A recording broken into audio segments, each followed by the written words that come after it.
નમસ્કાર, હું રાજ. આપ જે રહ્યા છો સ્પાર્ક ટુડે ન્યૂઝ. જૂનાગઢ જિલ્લાના માંગરોળ સ્થિત સ્વામિનારાયણ મંદિરમાં 29મો વાર્ષિક પાટોત્સવ ધામધૂમથી ઉજવાયો હતો. વિવિધ ધાર્મિક કાર્યક્રમોને લઈને મંદિર પરિસર ભક્તિમય બની ગયું હતું અને હજારો હરિભક્તો દર્શનાર્થે ઉમટી પડ્યા હતા. પાટોત્સવ નિમિત્તે જળયાત્રા, મંગળા આરતી, પાટોત્સવ અભિષેક દર્શન, અન્નકૂટ દર્શન, સત્સંગ સભા અને મહાપ્રસાદ સહિતના કાર્યક્રમો યોજાયા હતા.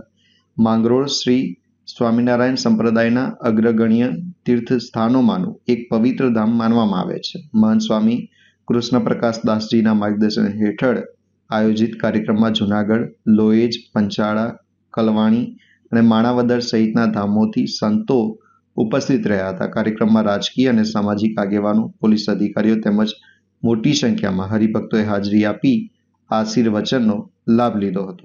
સહજાનંદ સ્વામી મહારાજની જય. માંગરોળ શ્રી સ્વામિનારાયણ ભગવાનનું ખૂબ મહિમાવાળું સ્થાન છે. અહીંયા નીલકંઠ વર્ણી સ્વરૂપે મહારાજ પધારેલા ત્યારે પોતે અહીંયા વાવ ગાળેલી અને ગોરધન શેઠને પહેલી વહેલી સમાધિ અહીં મહારાજે કરાયેલી. ત્યાર પછી અનંત જીવોના કલ્યાણની અર્થે વાવનું પણ નિર્માણ કર્યું. એ મંદિરમાં બિરાજતા શ્રી ઘનશ્યામ મહારાજ, ધર્મદેવ ભક્તિમાતા આદિદેવનું આજે 29મો પાટોત્સવ ખૂબ જ ધામધૂમથી પૂજ્ય મહંત સ્વામી કૃષ્ણપ્રસાદદાસજી સ્વામીના માર્ગદર્શન અને પૂજ્ય આચાર્ય મહારાજશ્રીના આશીર્વાદથી આજે ખૂબ જ ઉત્સાહ, ઉમંગ, આનંદથી પરિપૂર્ણ ઉત્સવ થયેલો છે અને આ ઉત્સવમાં ખૂબ જ હરિભક્તોએ લાભ લીધો છે. આ પ્રસંગને અનુલક્ષી અને જ્યારે ભગવાનનો અભિષેક હોય છે ત્યારે એનું જળયાત્રા લઈ જવામાં આવે છે.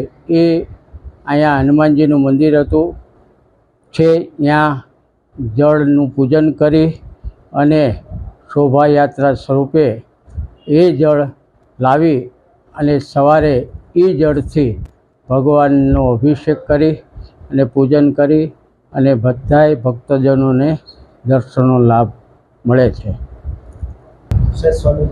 આ પાટોત્સવ 29 વર્ષ પૂરા થાય છે. અહીં બિરાજતા શ્રી ઘનશ્યામ મહારાજ આદિદેવનો 29 વર્ષનો પાટોત્સવ ખૂબ જ ધામધૂમથી ઉજવવામાં આવ્યો. એમાં સાંજે આગલા દિવસે જળયાત્રા, શોભાયાત્રાનું આયોજન કરેલ.